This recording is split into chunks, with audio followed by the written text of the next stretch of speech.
So thank you everyone for joining today to this PM roundtable session. It's going to be a panel discussion today on managing unresolved issues, getting insight from the CM and OPM perspectives. So the plan is we'll do about a 30-minute kind of panel discussion at the beginning and then open it up to kind of open discussion for the last 30 minutes, questions, hear from everyone, I think will be helpful as well. So just to start off, I'll introduce myself. So I'm Rosalind Child. I'll be moderating today. I'm a project manager at SOM Architecture. I'm a little bit newer to the PM role. I was lucky. I think the leadership at SOM saw in me readiness for this before I knew I had it. And they do a really good job, I think, of nudging people out of their comfort zones when they see potential for them to kind of take a leap. So I'm kind of managing my first big project now and kind of loving it. Like, I think I found the part of architecture that I was made for. And so I kind of stumbled onto this PM roundtable group this spring and I've listened to several of the recorded sessions. And I've really enjoyed the candid conversation that have come out of them, talking about different strategies and experiences everyone has had. It's been really valuable for me. So I reached out to Patty and Tracy to offer to organize this panel. The idea being I kind of wanted to organize the discussion that I wanted to hear. This is something I really want to learn more about and get better at. This has been an ongoing challenge, I think. And, I think it'll be great to hear from the CM and OPM perspectives, since we're all working on projects together, working as a team, but, we're all coming from slightly different positions, different expertise, all working towards the same goals. I think they're going to have some really great things to share about working smarter and not harder, something I think we all could use more of these days. So before I hand it over to them, I just want to explain a little bit what I'm thinking, like unresolved issues. It's kind of an abstract, vague description, but I think because it could be such a range of issues that come up on projects, different scales and different topics. So just in my mind, a specific example from the project I've been working on is the IDF closets, or the telecom closets, were added to the scope kind of mid-design. So reconfiguring them and adding equipment to them. And that results in added load to the backup power system, which turns out this is an existing building renovation. It's a combined system, which some of you might know, today's code requires life safety and standby power to be on separate systems. So life safety power can go to the generator backup first, be prioritized. So the work we were doing is triggering the separation of that, which on the surface seems like, okay, simple, like separate those two things. Not simple. How do you go about doing that? Do you pull out the life safety loads onto a new panel, or do you pull out the standby loads onto a new panel? In this case, there's a garage attached to the building. Do you do it for the entire building, but not the garage? Do you include the garage? We're not doing any renovation work in the garage otherwise. And then on a multi-phase project like this, what phase does it get fit into? So it just becomes like a multi-step, multi-stakeholder, multiple decision-making process that goes on for months, that you have to like stay on top of and, be thinking like, okay, what information do we need for the next decision, and who's making the next decision? And so have that, in everyone's mind. This is kind of where I'm coming from. I wanted to organize this panel, and, I'll be curious to hear other people's thoughts on this as well, and obviously the panel members.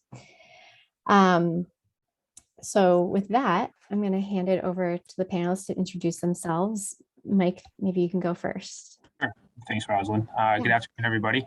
My name is Michael Barry. I'm a project manager with WT Rich Company. We are construction managers, and we focus mainly on public funded jobs. And I'm actually working with Rosalind and Andrew on a project right now. So I appreciate the invite, Rosalind. Yeah, great. Thanks. Christy, why don't you go next? Sure.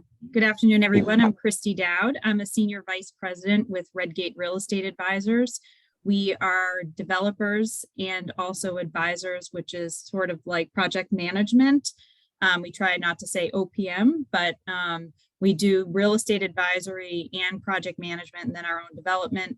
I am the institutional services business line lead. So I oversee healthcare, higher ed, and public sector client work. Great. Yeah. And Andrew, why don't you go ahead? Good afternoon, everyone. Andrew Ketchum with Gilbane Transition Planning and Management. I'm a senior transition manager, and I'm sure everyone here knows Gilbane, but we're a small subset within the company that deals directly with the clients for their transition periods, helping with move management and coordination. And really, our tagline kind of is, the building company gets the building ready for the people, and we get the people ready for the building.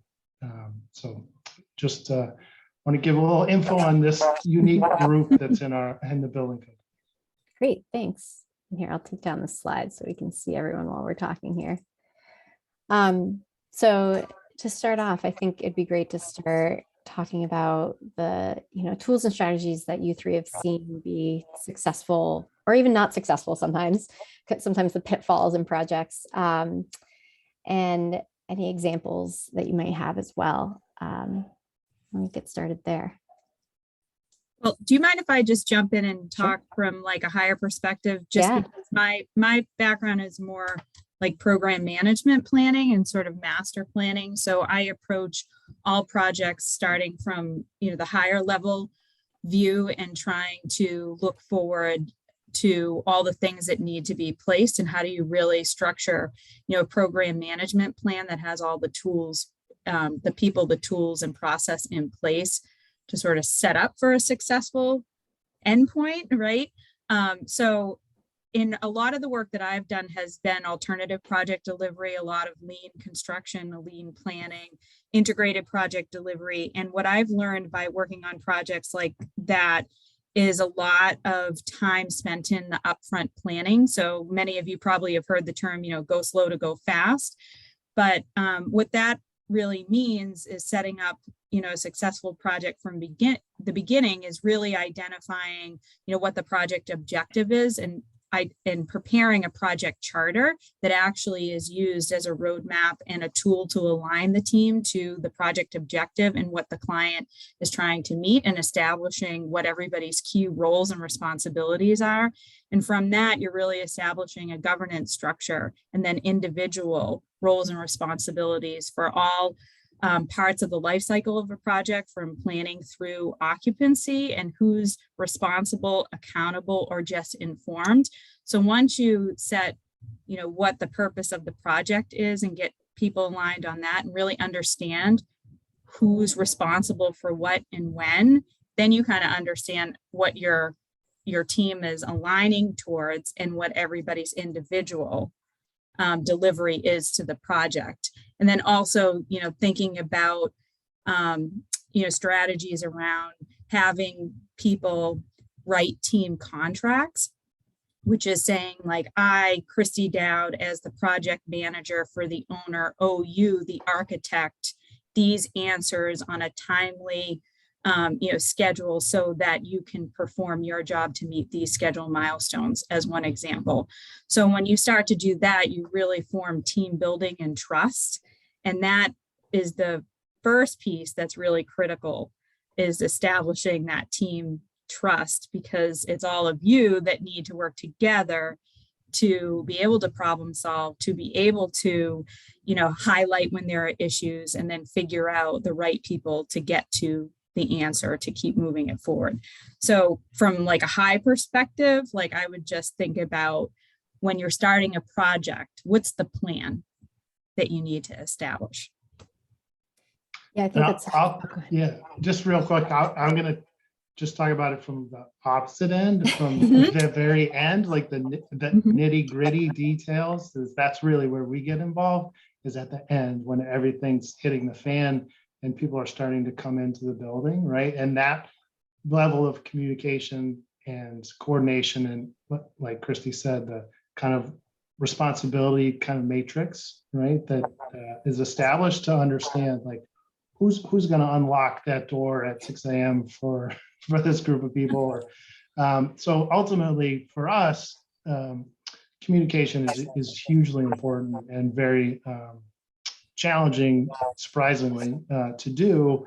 And one thing that we found that's very helpful for that is Smartsheet, which is much like Excel and in terms of layout. But what we found is very helpful about it is the automation that's kind of involved with it and the collaboration, right? So that helps enhance that communication so that everybody kind of sees what's going on and understands what's happening real time, as opposed to a document that gets sent out once a week or gets talked about once a week. And I think for us, that's been hugely helpful to have all eyes on it, because when it comes to move-in time, it feels like a pressure cooker and everything's happening in a very short time frame. So we found that to be very helpful. But like Christy said, team collaboration is hugely important and really can create roadblocks if it's not there. Yeah, I mean, Andrew talked about the later part of the project. Christy's talking about the initial part. So I guess I'll talk about everything in between, right? So, I mean, from the CM perspective, we like to look at it.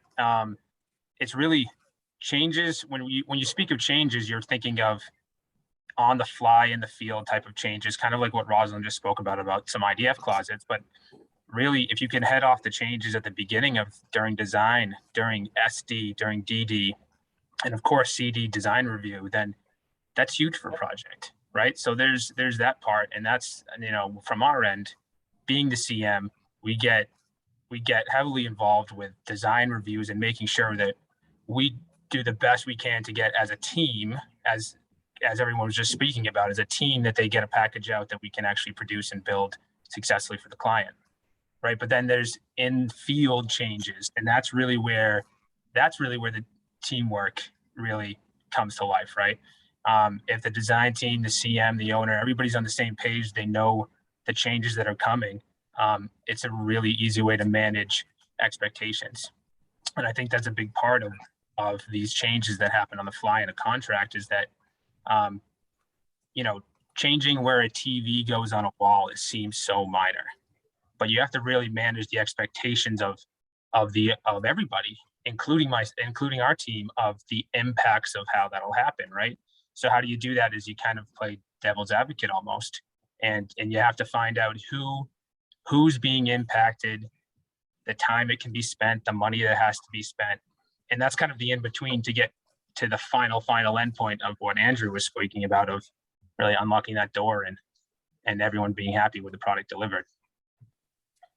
Yeah, and I'd like to add, I like where you kind of started with that, Mike, talking about a collaborative team. And some of the things that we talked about was, the industry moving more and more to teams coming on board earlier and earlier, and really having that integrated discipline set in the beginning. Some types of contracts may not necessarily allow you to do that, but particularly when you are up against very complicated projects, you really benefit from bringing in those subject matter and technical experts early on to help develop, like, what is that plan from, programming through construction, and identifying all the potential risks and roadblocks that can come up along the way, and like having some sort of strategy to be able to address them as they come up, and who are the key people that need to participate in helping mitigate those risk items or removing those roadblocks. And then it kind of circles back to communication. If you know who everybody is and who's responsible, accountable, or provides information, you're able to pull information from them or have them come into the process as those elements of the risk register come into play, and are able to smooth those out and address them, head on. And then the other thing, like Andrew, Smartsheets has proven to be an excellent tool because it's a live document that everybody can go into. So when you think about, action item logs or decision logs, and really sort of tracking that key information and documentation so that there's never a lapse in memory of why people talked about things or what they decided and why, and in the context of why it's important, that keeps everybody, on on top of what's going on a more frequent basis than just, a PDF document coming out once a week. And usually people don't look at it in their email. Yeah, on that subject, I kind of have a follow-up question there with things like smart sheets, or even, Mike, I'm thinking like Procore, where they're like automated reminders and things like that, which on one hand are great because it's one thing kind of off your list. People are automatically getting reminded of things or notified of things, but do you find that people pay attention to the automated things? Do they I don't know, how effective do you find that have you found it to be? Yeah, I mean, Procore has this, to explain for everybody, Procore has this great notification item, and Procore is a software management tool that we utilize, and we think it's great. Everything's updated live down to the point where you can, a brand new bulletin or RFI comes out, you can be on your iPad in the field and it'll automatically get updated. It's a really, really great tool. The idea is that if there's something in your court, such as if Rosalind had a submittal to review and it's overdue, it's going to send you an email at the worst time possible so it can get your attention. It'll be 4 a.m. email. But I think to your point, Rosalind, is that if we don't have a communication outside of Procore, people get numb to that, right? You're going to get that email every single day. And to Christy's point is that PDF, you're just going to be completely numb. You may not even open it up. So it's a great tool, but I think it has to get implemented with just that human contact as well of getting, getting on the same page as a team. It doesn't alleviate the responsibility. Exactly. Exactly. Right. Yep. And that's why we go back to communications, right? So if you're aligned around your project charter, you know what your individual roles are and how you're supposed to support one another as a team, and having that strong communication, path set for you and your team, then, it's having those ways to continually check in with people. But right, I mean, no tool or no software program is ever going to replace team chemistry, person to person communication, and, building that trust around one another so that you feel, responsible to that other person that's on your team to follow through on your commitments. And that's what it's like. That team building and trust is like, I need to do this for my team. I have to follow through on my commitments. Yep. I think you're spot on there. Yep. So the next question I had, let's see, thinking about all of this in relation to trying to resolve these issues, not just getting them resolved, but getting them resolved efficiently and quickly and keeping the ball moving. And this kind of probably ties into some of what we've already talked about, but I don't know if you have any particular, recommendations or tips or things for keeping that momentum going, like we talked about, keeping people accountable. Yes. But, one thing that we talked about in terms of responsibility is laying out, kind of a RACI matrix. When we talk about the client, I think this is one that I find challenging. It's not a unified person, right? Like it's not a unified entity that is going to give you a single answer. Your client is often multiple people in different groups, all with different goals, even though they're all still your client.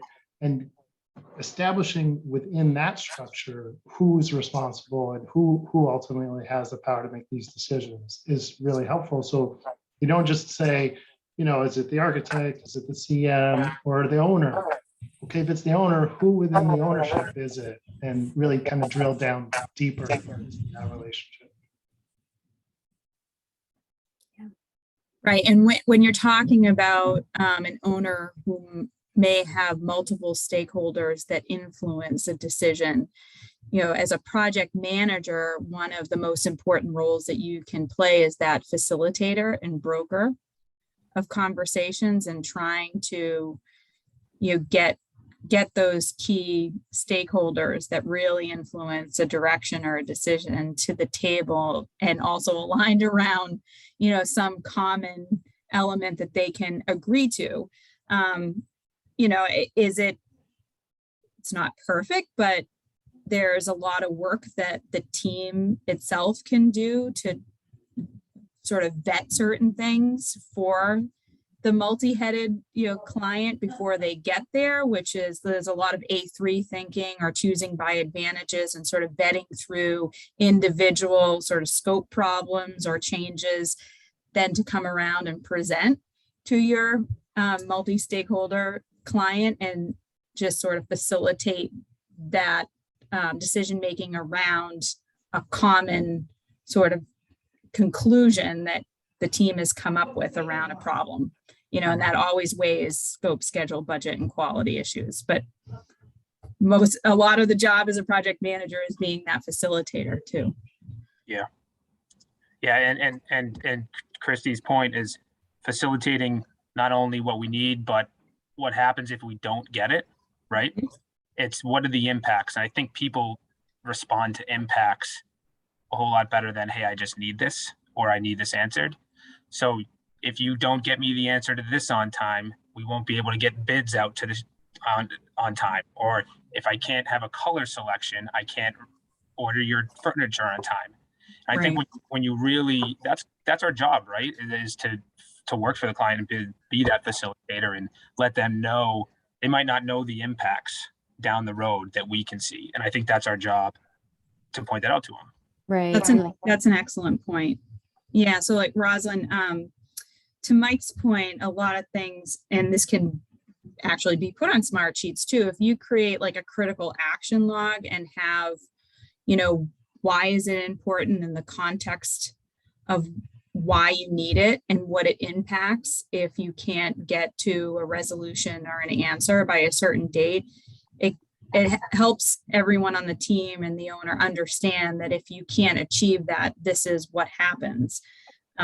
So visually, getting them to understand and having that information on a piece of paper is helpful. Obviously, you have to present it and talk through it and explain why it's important. And then also, there's so many things on a project, like someone could come in and say, well, everything's important. Well, yes, it is, but you have to sort of prioritize things. So even in a smart sheets, spreadsheet, you can categorize things as like urgent, high priority, medium, or low, and really start to, triage certain things in a more strategic and methodical approach so people aren't so overwhelmed and can try to just like check the box on things that are more manageable in smaller batches and 1 to 2 week increments of time. Yeah, that's a very good point. Yeah. Yeah, I was just going to say on that, with the conditional formatting that's set up in Smartsheet, which isn't exclusive to Smartsheet, but it's very user friendly, is that it will change something if it's gone past that deadline. So like, you don't necessarily have to be on top of it to make the change and say, oh, we missed that deadline, let me go fix the sheet. If the date passed and it hasn't changed, like it will automatically alert, like this decision needs to be made. And I think having dates for decisions is critically important too. Like we need this answer by this date, so nothing else gets slowed down the line. Right. Good point. All right. I feel like we've pretty much touched on the things I had planned to talk about. Well, Rosalind, if you really want to get crazy, then you start printing out visual tools for your team and your client in a common office space that actually tracks how many decisions were made and closed this week, how many commitments were followed through, how is the team tracking on hitting milestones. Then people are like, oh, right, very public and visual. we actually have to make some progress on those things. Yeah, totally. All right, I think with that, maybe we'll open it up to the rest of the group here. Does anyone have any questions for the panel out of the gate, or their own kind of lessons learned or experiences they'd like to share?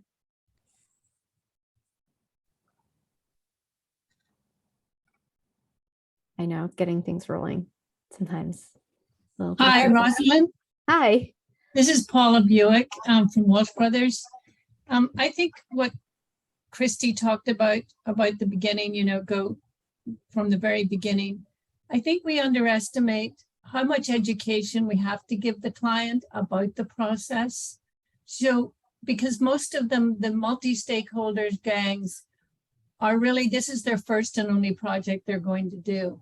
We use a lot of terminology in our fields that are known to us.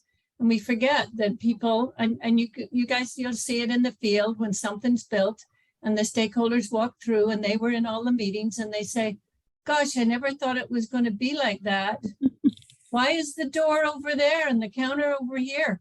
And you say, well, we did mock-ups, we did physical mock-ups, we did finished mock-ups, we did VR, and still there's that gap that happens. So from the very beginning, getting everyone on the same learning skill base for what the process, and reinforcing that all the way along, so that whenever they say, oh gosh, you should move the TV, 4 inches to the left, they really, and they stick to that because it's an opinion.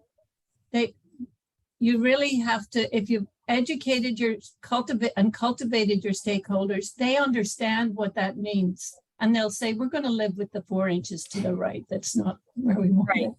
Yeah. Right. Absolutely. So I think that's really, Yeah, really important.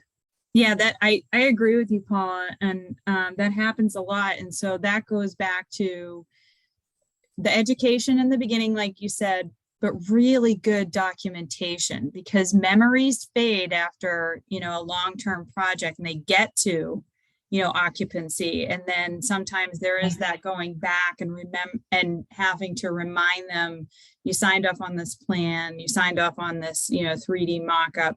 And this is why. This is the context of the decision it was made in. And then there's also, well, if you're going to make a change, let's make sure we bring everybody together so they understand the impacts of the change. And there has to be, a sign off, physically a sign off for that. And if it's one client that has to sign off it, that's a little easier. If it's multiple, then you need, it's even more important for them to sign off on that change together. Right. Well, we've all worked with clients who the architect says to me, Paula, they signed off on it. They signed off on it. And I'm like, it doesn't really matter. Right now, it's not going to matter. We've got to get a path forward. Right. I can't say to the chief of the NICU, hey, buddy, you signed off on it.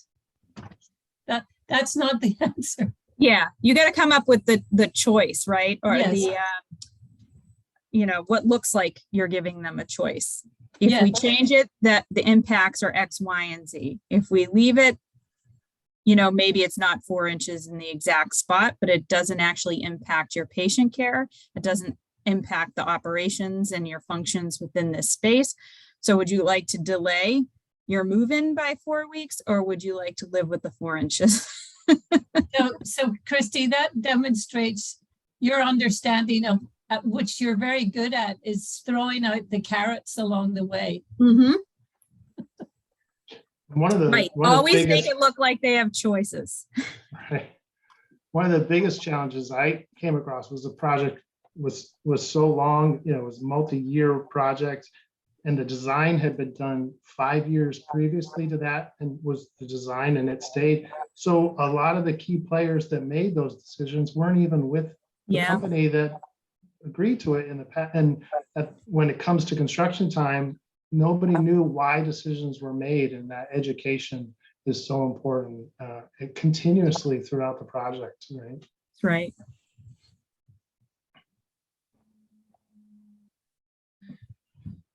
Come on, we got to have some questions. I know. Thanks, Paula, for speaking up. My name is Kristen. I work with Rosalind. So I also am very interested in this topic and love to hear from other people's perspective. But Christy, in the beginning, you kind of mentioned how important the upfront work is. And I think we all know that there's times where that's just not in the budget or the scope of the project, or based on what type of project it is. We can't always have all the pre-planning, but what are your tips and tricks for getting going? Maybe even that us as architects invest personally in to make it be a smoother process down the road, even if it's at our own expense. If I could give you any advice from the beginning, if you get inserted into a project in the middle of it, I think you still have to force people to take a breath for a week and get that responsibility, accountability matrix done and understand your stakeholder structure. So you know exactly who is making decisions and how, and then what is the basis for the project that everybody is working towards. I mean, you can do that at any point in the project. And oftentimes when you're coming into this middle of a project that might be going off the rails, people don't really understand. They hear those tools and they're like, well, that's not going to change anything. Well, watch within like a couple of weeks, the second people actually understand the structure and what they're responsible for, then they have like a clearer roadmap that they can work for. But it's decision making and who's responsible for certain things is like, it's just fundamental. And those pieces don't take a lot of time. That's something that can be done within the first 2 weeks, as long as you get, the right people to give you the data. But, if you had the luxury of starting a very big long-term program, I always show on any project proposal for a schedule that there is a ramp up period. And that doesn't mean that it only happens in isolation. It can run in parallel with starting to do like certain programming or due diligence stuff, but there's always that period of time to like really set up the process right. So, in either case, it's really, understanding who is doing what is everybody working towards, and then having tools and tracking those tools to hold people accountable and have that documentation that you can always turn back around, the next week and say, okay, let's recap what we talked about last week or a few days ago. Let's run through this action log. Why did we put that on here? Who's responsible? Let's remind ourselves, or even having a decision log that's reminding people why the decision was made in the context of that discussion. So I don't know if that, hopefully that answered. No, that was great. And then I guess Mike and Andrew, to follow up on that, you guys are often implemented later in the project. So what would be like the first thing you would want to like communicate with the architectural or design team to make sure that kind of process is already ongoing, and how does that work? Right. Yeah, I mean, I think it's just setting those expectations, Kristen. It's kind of going back to my previous thing is just what are the impacts, right? And from the design team, what we need from our end is in order for us to construct something that the owner wants by a certain time, it's going to take X amount of time for us to build it, review it, price it. So then we almost have to backtrack, right? If you have a January 1st date that you want something, you really got to start there and backtrack. And that's how you manage that change. How long is it going to take us to build it? How long does it take us for material lead times? And then we establish a date. And then how long it'll take for the owner to review? How long will it take for the design team to produce construction documents on it? And so you really have to backtrack and see every single person that's involved. And then you have to kind of go to each one of those people and say, what do you need from us? So it's a collaborative effort. How do we achieve those dates along the way? Because one change doesn't really just happen. It's really, what did I just mention? 4 or 5 steps within a one change process. Those all have to have milestone dates along the way. And I think establishing that ahead of time is just going to make it more successful. I think you just described full planning. Yeah. Exactly. And interesting, we were talking as a team earlier this week, someone from our office, Amy, had a great analogy, Mike, to your point of you got to think through all of these steps that even for like a relatively small change, it still requires all of these steps. So it's like the analogy of you're baking a cake, which is the whole project, but like each change is a little cupcake. Yep. So each cupcake still needs to get reviewed by the client, still needs to go through our QA/QC, still needs to get priced by you, still needs to get, it's all the same ingredients. It's just on a smaller scale. So like on the surface, again, it seems like small change shouldn't take that long to like get implemented, but again, it involves all the pieces. So similar to small projects versus large projects, right. Still involves all the same parts.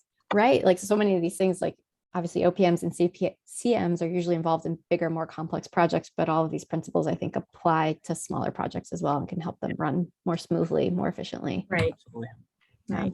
For us in our group, we like run the gamut of when we're brought in. We'll in this project, we were brought in almost before anybody, and it was a very unique situation. But a lot of times we're brought in at the very end, and in a short time frame, we have to establish trust, right? And that's really the hardest thing to do, especially at the end when temperature is high and emotions are strong because there's a deadline and school starts on Tuesday, and right. So establishing trust that we're there for the right reasons, and comes back to just collaboration, teamwork. If you can build that trust across the board so that everybody knows we're all shooting for the same goal, that can be hugely helpful. And when it doesn't happen, can be any one of those links in the chain that's weak, can cause huge disruptions and challenges. Yeah, I guess on that subject, do the three of you have anything particular in architectural project managers that has been especially helpful, or I don't know, challenges that you've had that, I don't know, ways that we can work together better, more efficiently, more as a team? I think, in our current project, I at least feel like it's been working really well. We have a really great team, but there are a lot of relationships that can be traditionally kind of adversarial and makes it really difficult. So I don't know if there's anything like specific you could, I don't know, note that helps that situation, that relationship, other than like good communication you already mentioned. I know. I think outside of communicating, one of the challenges that I've seen is when team members, wherever they are on the team, are very narrowly focused, right? And they're like, that's outside my scope. I don't want to have anything to do with it. And there's a lot of gaps, right, in building a building and getting things ready. And it's those gaps that really cause the issues where nobody wants to take responsibility for it. So it's kind of just, stretch out a little bit, get into the uncomfortable zone of where nobody wants to go. And the goal is to get the project done and get people in the building and using it and loving it. So, to me, that's been a challenge that, those hard lines, like, we're not responsible. Yeah. I don't want to do it. Right. I think the industry is starting to move in the better direction of less adversarial relationships. I think there's still work to do, but I agree with you, Andrew, that narrow focus of like, well, I'm just in my lane. It's like, yeah, you have to understand your lane for the like very specific deliverables and some of your roles and accountability. But each team member is not going to be successful without the other. And it's really important for the CM, the PM, the architect to think holistically about the entire project and really understand all the components that are necessary to make it all come together, because then there's a mutual respect for all of those pieces. And so then you understand why people do things a certain way or struggle to get something out, or need more time and planning to do certain things. But really understanding like the holistic view and not staying in your swim lane when you have to, put your head down and like get the product out, but realizing that you have to cross swim lanes to like get it done together. Great. Yeah. Good points. I do. This is Paula again. I do think that when you do that and you're in meetings and you're trying to come up with ideas, and the design team are open to other. So the plumber's apprentice suggests a solution, and you're like, wow, that's great. That's what makes the team, that people stay, feel enabled to contribute to the whole thing. And that shows respect for everyone on the team, no matter what your title is. If you're the SVP or you're the COO or you're, the evening shift coordinator, where you need people's ideas to be voiced and heard and implemented. Yeah, and to Paul, to your point, I'll give an exact example of something that just came up on a project for us. Is we are renovating some bathrooms, and in an existing plumbing chase, there was an existing chase that's in the way that might be in the way of some toilet carriers that need to be installed. A bad way to handle it would just say, this chase is in the way, tell us what you want us to do, right? Because then nobody's resolved anything. So what we try to do from our side is always have a proposed solution. It might not be liked, it might be a bad for the owner, it might be too cost effective, but not cost effective enough rather, but we try to come through with, hey, here's the issue, here's what we think will be a good resolution. That's going to save some time, and we're not going to have that downtime of just like somebody throws their hands up and go, something's in the way, tell us to move it, you know?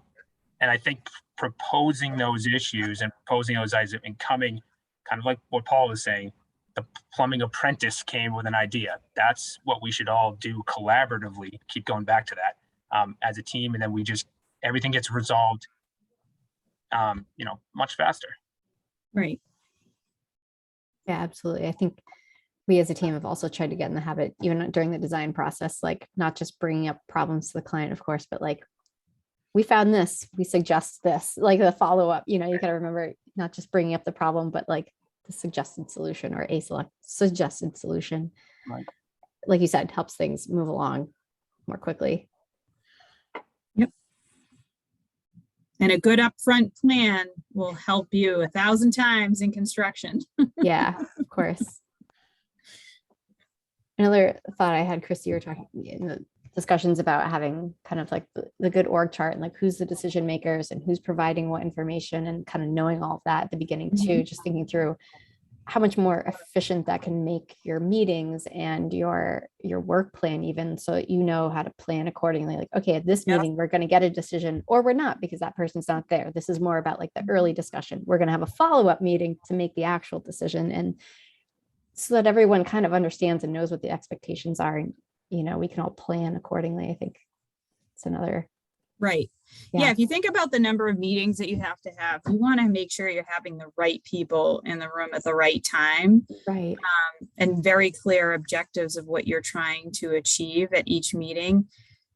And you're only going to know who the right people are if you spend the time developing that, stakeholder governance structure and then responsibility matrix. The last thing we all want to do is keep going back and backwards to come, because we didn't get the right people and the right information at the right time. And that's spending the time to really identify those things up front will help you plan better for the meetings, and making sure that if there's like your biggest opponent that that you need to bring into the room earlier and educate on certain things, then you got to do that. Or you set up a meeting that you're only going to get information, that's fine. Then you get to go to another meeting with certain people who are going to just make the decision, but it will be informed by all the information that you collected from the other people. Right. That's really good whenever you can have it, when you have problems and you looking for solutions, and you can trust two people in your team to go off and research it and come back with canvassing the stakeholders or whatever, to be able to trust people to go ahead and not have the large group of people reconvene and just say, John and Susan, you're off to take care of that. By the next meeting, we need those answers, and we're going to trust you with the solution. Yeah, having that person who is responsible for getting the answer, even if they aren't responsible for the answer. Right. Yep. Right. Yep. There's a nuance there. Yeah. Very true. I was gonna ask to follow up on that. Like, I've often found that if we delay a meeting to get all the right people in the room to make design decisions, it becomes far more effective. But when you're up against openings and deadlines, I guess more Mike and Andrew, what are your strategies you use to say we still need to hold this decision until all these stakeholders are in the room, or like how do you convey the immediacy of getting the right people in the room instead of having 6 different meetings with 6 different outcomes? That's a great question, Chris, and it's really, again, going back to the impacts of it, right? If we don't get answers by a certain time, and unfortunately, there's sometimes you kind of have to just be strict about it, right? You have to just kind of come down and say, you want your school open at this time. We need all the key players in the room to come into a decision. And at the end of this meeting, we need to walk away with a decision. And if we don't, then it might impact the school opening. And we obviously want to avoid that. I think that just being as transparent about the impacts as possible is really going to force the hand and get people in the room at the right time. Makes sense. It's hard getting everybody that's needed in the room at the same time. And Yeah. sometimes you just, you have to make that decision that if it's that important, they need to be in the room. Well, there's also like that communication, going back to the communication piece, at each phase that you're entering of a project, you can also remind people what phase you're in and the intensity of that phase. And as things are getting to, the occupancy and move-in phase, that there is going to be an increased demand for people to be more flexible, to be able to pivot and come and answer certain questions or be able to provide you the information needed. And so there's that level of managing expectations too. So how you conduct your communication with your stakeholders or the key decision maker and everybody on the team as you enter new phases and your intensity increases, then people have got to now go all hands on deck. All right, we're in this phase. So at any moment. Yeah. And even to your point, thinking, especially clients who, aren't usually involved with building projects, kind of educating them to Paula's point of like, okay, we're in, design development. These are the types of decisions we're making at this stage. These are the things like, this is the time to make those decisions, not at the end of CD, kind of like priming them for like, this is the stage of development we're in. And like, kind of, I think that's probably also helpful. There's like the graph, right, of changes over time in a project and the cost and right. So right. the clients often think, well, it's not built yet, so I can change it, right? And literally like, oh yeah, walls are up, but there's no, outlet there. So we can still make huge changes. And it's, just getting them to understand the impacts of the changes and the time frame and the costs associated with it. Yeah, absolutely. I feel like we're experiencing a lot. And I know it was mentioned before in one of these PM roundtables, is the idea that like design isn't stopping at the end of design anymore. Like it's continuing into construction a lot. And and that plays into all of this in the decision making and getting these issues resolved. I find it useful I created because I do a lot of programming and planning. So I'm very early in the process, from concept, just ideas, development. But I put together a user guide for my projects that are happening. And I take my favorite questions that people ask and give examples through the design phase. At this phase, we're not going to ask about the handles on the doors, just the simple, this is about this, because I think users, staff need those kind of getting to the same place on the same page. Oh, we're going to a design meeting. Oh, we're going to talk about colors. Oh, we didn't talk about colors. Well, this is because we're talking about space planning. So, at little ways that you can help them understand the whole process so that they're informed. Mm. I had an old boss that used to say, for every 1 hour meeting, there's 4 hours of prep. Yes. So it's very, very true. So if you're mapping out with your, collaborative team, what the whole process could look like and sort of different phases and milestones along the way, And then you try to structure what are the types of meetings or communication and direction I need to support getting to those milestones. And then every meeting that I schedule to eventually get there, it's like doing that, 4-hour planning of, okay, who are the right stakeholders? Because I have the list, but who are the ones that I need to come here? Who's going to oppose? Who's going to support? How do I get them to a point of agreement and then move on to the next one? And oh, by the way, I might have to remind them for the first 3 months what we agreed to in the project charter. Remember, we're here because we're trying to do X, Y, and Z. Okay. Yeah. There was one project where I used to show up at every meeting and I had the project charter. I'd say, this is a fast track project. And in order to meet this deadline, we need all these answers at all these meetings, or else we will miss, the 6-month shovel in the ground deadline to get certain funding. And everyone would go, oh yeah, okay, yeah, no, so we have to pay attention. Well, that's a good point. It's like kind of even, it's like both setting at the project level, like expectations, and then like at every meeting, like setting the tone and the expectation, I think. Yeah. Good reminder. Yeah, to your point, Christy, I used to say to the staff, every time we're sitting down to talk to these architects, and there are 4 of them in the room or 2 engineers, they did 4 hours prep, each one of them, 4 hours afterwards. This meeting is worth $25,000. Yeah, that's right. Mhm. So make it meaningful. Yeah, right. All right. Does anyone else have any questions, input?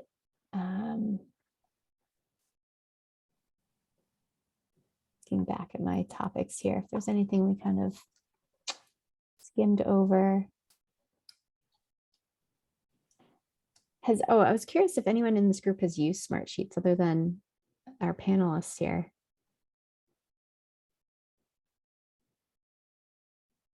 No? Okay. I'm curious. I feel like my go-to is like spreadsheets for everything. Mhm. And it seems like a super powered spreadsheet. So I'm curious. One challenge with it is you have to have a license for it, right? Yeah, So right. it's right. So not everyone that you're working with has that, which, you can still view it. And if you're using it in that regard as to, for meetings to keep people on track, it's helpful. It's still helpful. But yeah, it's definitely something that an investment needs to be made to Yeah, right. use it. I'm going to take a chance and call out a friend that I have in the audience, Grant Keith. Hey.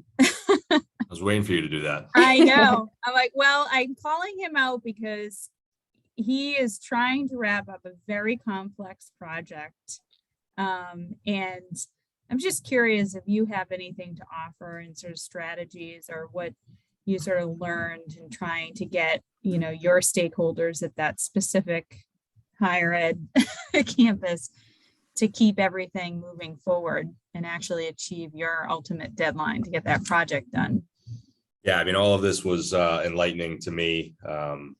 As you know, Christy, this project has been a challenge of COVID, and I kind of came in late to the game. So a lot of this would have been helpful to have had done, but by the time I came on, kind of the horse was out of the barn. So kind of scrambling here at the end with all of that, but so nothing official to add with, but Smartsheets sounds like something I want to check out and get involved in. But yeah, it's paramount to anything of having the right stakeholders and, getting their input early and understanding and explaining to them, how and why these decisions are critical. At that point, I guess, I wonder if anyone has any suggestions for situations like that, where you're kind of jumping in midstream in a project and realizing there needs to be some clarity. Yeah, I know somebody more old school, their recommendation for higher ed with a lot of stakeholders is, numerous meetings and a master set of the plans that they would do a page turn and make every individual person initial and date every page to say, nope, you reviewed this, you signed off. Remember, here it is. A little bit harder with, bulletins and constant changes, but this gentleman was a former OPM for an institution directly. And, he was like, that's what I would have to do, because if you're planning 3, 4, 5 years out, and then you get to the end, you have people that aren't there, as Right. somebody mentioned before. And then you have somebody new that, oh, this is stupid. Who made this decision? All those types of things. And, that was his method, 10 years or so ago, before a lot of the technology has changed. So I found that one an interesting story. Thanks. It's situational, right? Like an extreme client that is extremely challenging needs an extreme kind of response, right? So, you can kind of gauge the level of intensity that you need to provide based on the situation, right? And if it's a collaborative, helpful environment, it's a little easier process. But if there's challenges, you got to be a little more hard-lined about nailing those things down. Yeah, makes sense.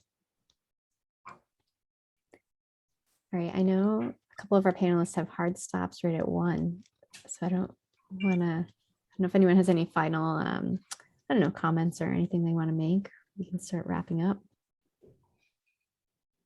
This was really great. And I think this is the type of thing as the industry that we should keep doing, because it's great to hear everyone's perspectives. So I appreciate everybody who joined. And thanks, Rosalind, for organizing everything. Thanks, Kristen. Thank you to the panelists for joining, and thank you for everyone else for joining the session today, and Paula for being a very active participant. Yeah, thanks, Rosalind, for having us. This is a great discussion. Yeah. Thank you very much. You. All right. Thanks, everyone. Have a great rest of your day. Thank you. Everybody. Thank you, everyone. Thank you. Thank you.